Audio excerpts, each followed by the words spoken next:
ابو بصیر کہتے ہیں کہ میں نے سب سے رخصت لی، لیکن میرے محلے میں ایک بدنام ترین فرد کے جسے سارا بصرہ جانتا ہے، ابو بصیر بصرے کے رہنے والے، سارا بصرہ جانتا ہے کہ گناہوں کا مرکز اس کا گھر ہے، ہر غلط کام اس سے صادر ہوتا ہے، ہر برائی اس سے صادر ہوتی ہے، اور یقیناً جو بدنام ہو اور جو بدنام اور اس کی بدنامی کی شہرت جو ہے وہ واقعی بھی ہو، تو جو مہذب لوگ ہوتے ہیں وہ ان سے ملاقات سے گریز رکھتے ہیں۔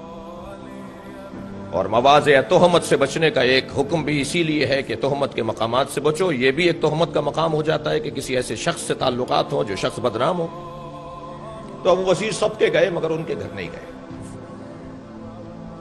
اور جب ابو بصیر کے رخصت کا وقت آیا، یعنی شہر سے نکلنے کا وقت آیا، تو سارا شہر انہیں رخصت کرنے کے لیے دروازے تک آیا۔ تو مجمع میں ابو بصیر نے دیکھا کہ وہ بھی کھڑا ہے جس کے گھر یہ گئے نہیں تھے، اور ابو بصیر کے جب سواری ان کا گھوڑا اس کے قریب سے گزرا تو اس نے ابو بصیر کا ہاتھ پکڑ کے کہا، ابو بصیر میں اس قابل نہیں تھا کہ آپ میرے گھر آئیں، اور یہ آپ نے صحیح کیا، آپ کو ایسا ہی کرنا چاہیے تھا جیسا آپ نے کیا، لیکن جب آپ مکے میں حج کر لیں اور مدینے جائیں تو میرے امام کو میرا سلام کہیں، اور امام سے بس اتنا پوچھ کے آ جائیے گا کہ کیا مجھ جیسوں کی کوئی بخشش ہے، کیا مجھ جیسوں کی بھی کوئی بخشش ہے۔ ابو بصیر کہتے ہیں کہ میں روانہ ہوا، میں نے مکے میں حج کیا، اور حج کے بعد جب میں مدینے پہنچا اور امام کی خدمت میں مجھے اجازت حضور ملی، تو جب حضرت کے سامنے میں نے ہدایا، نذورات، پیغامات، نامے، خط جو حضرت کے لیے مختلف چاہنے والوں نے بھیجی تھی، امانتیں، وہ میں نے پہنچائیں، میں دیتا رہا، اور حضرت ہر امانت کے بعد فرماتے رہے کچھ اور بھی ہے، اور جب میں نے سب دے دیا تو حضرت نے فرمایا کچھ اور بھی ہے۔ میں نے کہا مولا جو میرے پاس تھا میں نے سب دے دیا۔ فرمایا ابو بصیر وہ سلام پہنچاؤ، وہ سلام پہنچاؤ جو ایک ہمارے چاہنے والے نے بھیجا ہے۔ ابو بصیر کہتے ہیں ہاں مولا وہ شخص پورے شہر میں بدنام ہے، اور واقعی سچا بدنام ہے، اس لیے کہ اس نے برائیاں بہت کی ہیں۔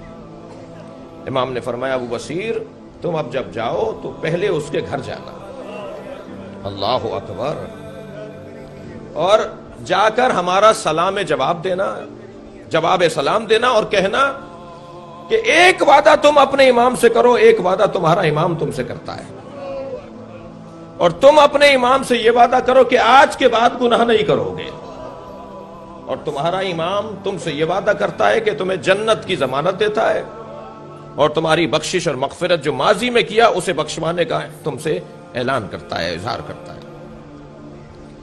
ابو بصیر کہتے ہیں کہ میں جب بصرہ پہنچا تو میں سب سے پہلے اسی کے دروازے پر گیا۔ جب میں نے دروازے پہ دستک دی اور وہ دروازے پر آیا تو میرے پیروں میں گر گیا کہ میں کہاں، اور کہاں ابو بصیر، آپ میرے دروازے پر آ گئے مجھے بلاتے۔ فرمایا کہ امام نے تمہیں سلام کا جواب بھیجا ہے۔ تڑپ کر رہ گیا، مجھے بھیجا ہے، میں اس قابل ہوں؟ اور پھر پیغام دیا کہ امام نے ایک وعدہ کیا اور ایک وعدہ تم سے مانگا ہے۔ کیا وعدہ مانگا ہے؟ امام نے کہا ہے کہ آج کے بعد جو کیا سو کیا، جو ماضی میں ہوا سو ہوا، آج کے بعد تم گناہ نہیں کرو گے، اور ایک وعدہ ہم تم سے کرتے ہیں کہ تمہارے ماضی کے گناہوں کو ہم بخشوائیں گے۔ عزیزان گرامی یہ جرأت بھی کسی اور کے پاس نہیں ہے۔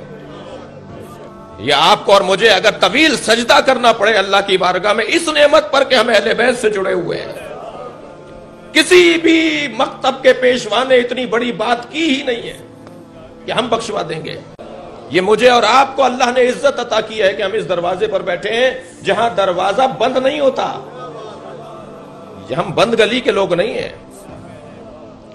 کہا ابو بصیر ان سے جا کے کہنا، ابو بصیر کہتے ہیں کہ امام نے کہا ایک وعدہ تم کرو کہ آئندہ گناہ نہیں کرو گے، ایک وعدہ ہم کرتے ہیں۔ آنکھوں میں آنسو آ گئے، ابو بصیر میں تمہیں گواہ بنا کر وعدہ کرتا ہوں کہ اب میں گناہ نہیں کروں گا۔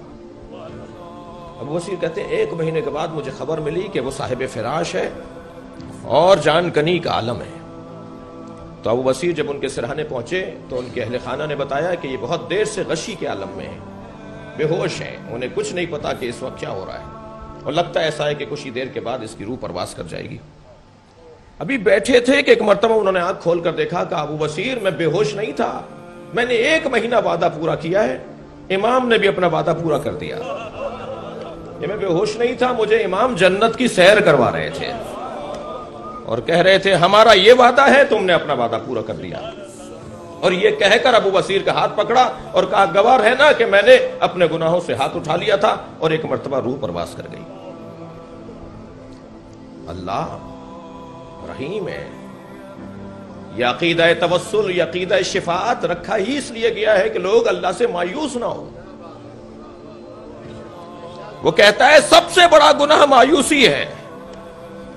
خاص طور پر حج کی عبادت کرنے والے جب سرزمین عرفات سے لوٹ رہے ہوں تو معصوم ارشاد فرماتے ہیں کہ عرفات سے نکلتے وقت اگر کسی نے یہ سوچ لیا کہ میں گناہگار رہ گیا تو اس سے بڑا گناہ کوئی نہیں ہے. تم تو عرفات سے باہر آ رہے ہو، تمہارے گناہ معاف نہیں ہوئے، اللہ پہ تمہیں بھروسہ نہیں ہے، اللہ سے تمہیں امید نہیں ہے.